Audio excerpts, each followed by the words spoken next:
Hello Cancer, this is Victoria from Mindful Bamboo and I'm here with your April Tarot forecast.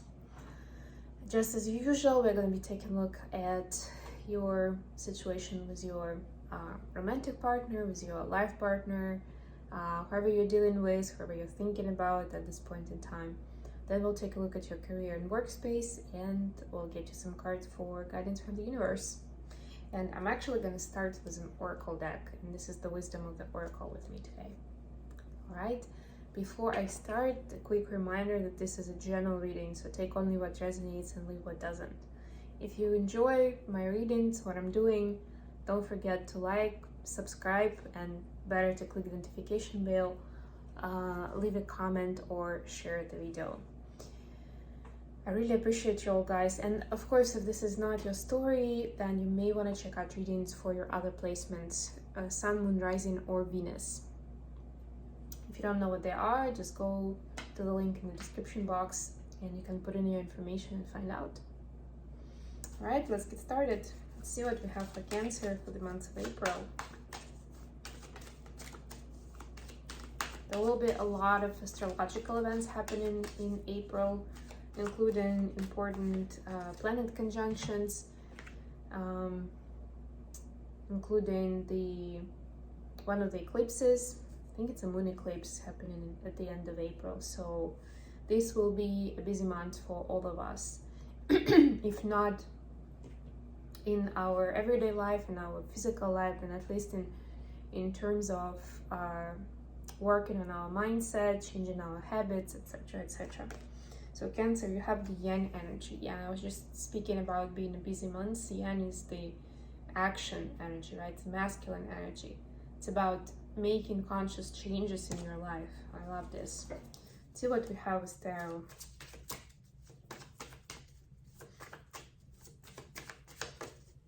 It's like having this fire, taming it and using it to your advantage, but in a good way. I mean it in a good way, really.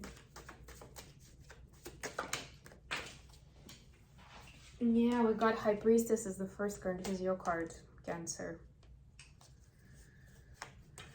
So for your energy, we have High Priestess, Magician, and Queen of Wands. Wow, very strong energies.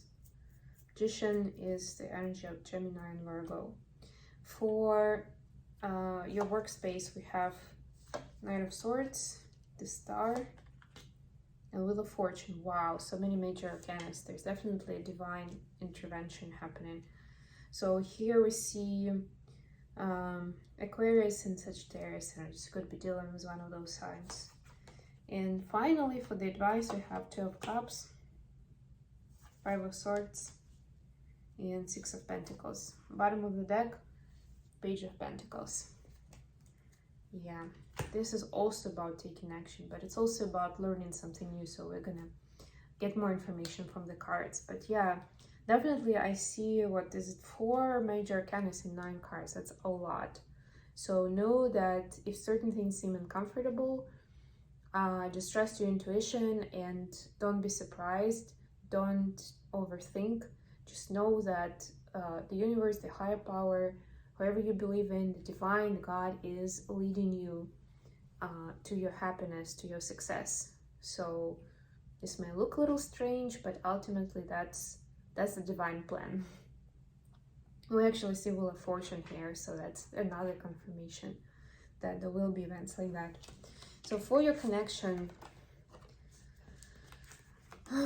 yeah, I'm getting that this is a very powerful connection on the soul level. There's a lot of passion in this connection. Like, you basically bring out, most of the time bring out the best in each other, but not always. But anyways, even if it goes into some toxic interaction, it's still, or some manipulation, it still helps both of you see where the issue is, and it helps you grow.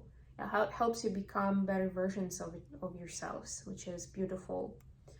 I'm getting that your person could be a little strict, a little cold at times, and that could be bothering you, because that is giving you some doubt of whether they feel as strongly about you as you do about them. But know that that is true. It's just that this connection is so intense that And I'm getting that they also may not be very good at expressing themselves, that it's difficult to do it, or because it's so different, they don't feel like they can use the same templates of communication or of showing their love, right? This is like a bigger thinking process for them as well. But yeah, it's definitely helping both of you grow spiritually, you know, make a lot of adjustments for the better. And the only thing, kind of tricky thing that you should keep in mind is that you should be doing it for yourself, for your own sake, right? So even if you know that it's definitely going to enhance, improve your relationship, remember that first and foremost, you should see value for yourself in every adjustment, in every change of mindset or habit that you're making, that it should be for your own happiness, for your own good. And only then, after that, you realize that it's also going to serve well to that person or just generally other people you're dealing with. Otherwise, it's gonna fire back at you. That's a whole other topic. I'm not gonna get into that. For your workspace, Knight of Swords, Star, and Wheel of Fortune. So guess what? You are on a straight trajectory towards your dreams coming true, or at least your destiny being fulfilled, because you are, look at this, in this case, the star is like, almost like he's touching the star with his headwear, right? That's not something you usually see in the star card. And that's how I'm getting that you're actually so close to that, to realizing your potential. There's definitely divine intervention, and the luck is on your side, so to speak, right? You're being guided towards specific people, specific decisions, specific events that will help you get into your guided path, into your mission, into your ultimate, destination in terms of your work, or, the input you're making in the world.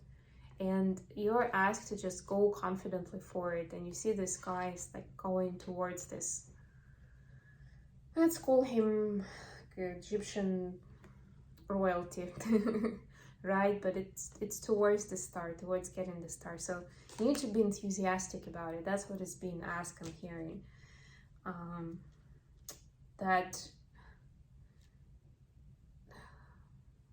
What do we call it? Like, it's important to release your fear in this case, right? Because you may come across some unusual circumstances, people or events, and it may get you into overthinking mode. So try not to check with too many people, like not to seek external validation for what's happening, but just go with your inner guidance of like, yes, I feel this is right, this is for me. And that's, that's how you're gonna get there. Otherwise, eventually you're gonna get there, but it's gonna be a longer path if you keep resisting or keep asking, advice from a lot of different people. Then you're just gonna be, going through cycles, but not actually getting into that destination. So it will take you a lot longer to get there. It's almost like whether you go following a straight line or you do like zigzagging, right? It will take you longer to get to point B from point A in that case. But even in that case, show yourself some grace, give yourself a break, don't punish yourself. If you're not feeling ready for that ultimate objective, for that, ultimate mission, then at least, accept that, and I don't know, forgive yourself might be a strong word, but if necessary, forgive yourself for that and keep going with what you feel works for you right now. Guidance from the universe. 2 of Cups, 5 of Swords, 6 of Pentacles. Yeah, so first of all, you'll definitely be able to, you'll have enough to share with others. You'll have enough finances, different kinds of possessions. Something will come your way that you'll be able to share with others. And you're asked to remember that there are less fortunate people in this life.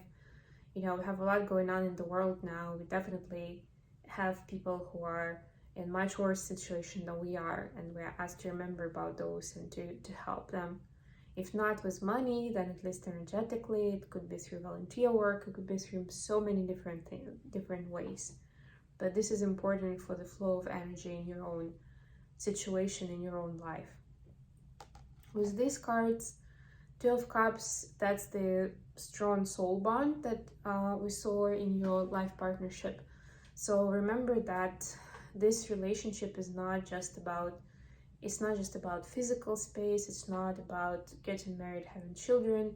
I mean, it could be about that as well, but the key thing is about this exchange of energy and spiritual growth, personal growth. So keep that in mind wherever you're making any kind of moves, decisions, or proposals within this relationship. And finally, with the Five of Swords here, so sometimes we overthink how important certain fights are, right? Or how much we need to fight back on certain things, right? So take a look at those situations where you felt like you had to fight back or you had to say no, or whatever it was, right? Like you were defensive. Was it really necessary? Was it, the true situation there? Or were you just being overprotective or overthinking certain situation? This realization is going to help you make decisions easier and faster, I'm getting. It's going to help you not regret a lot of things, not get into that spiral where you're like, oh, I could have done that, I could have talked to that person, I could have seen this before, how come I couldn't predict that this and this and this is not going to go according to plan, something like that. So yeah, stop overthinking and start building a habit where you're intuitively making a decision and you don't need, a week and talking to 10 different people in order to make a decision. And I actually spoke about that when I talked about your career space, that don't try to seek too much of external validation. It's about your inner feeling and understanding. So that's the key thing here. Okay, I hope this has been useful for you, Cancer. I'm excited for you. I'm excited for all of us and for the months of April in general. Thank you for sticking with me, and I'll talk to you guys again very, very soon.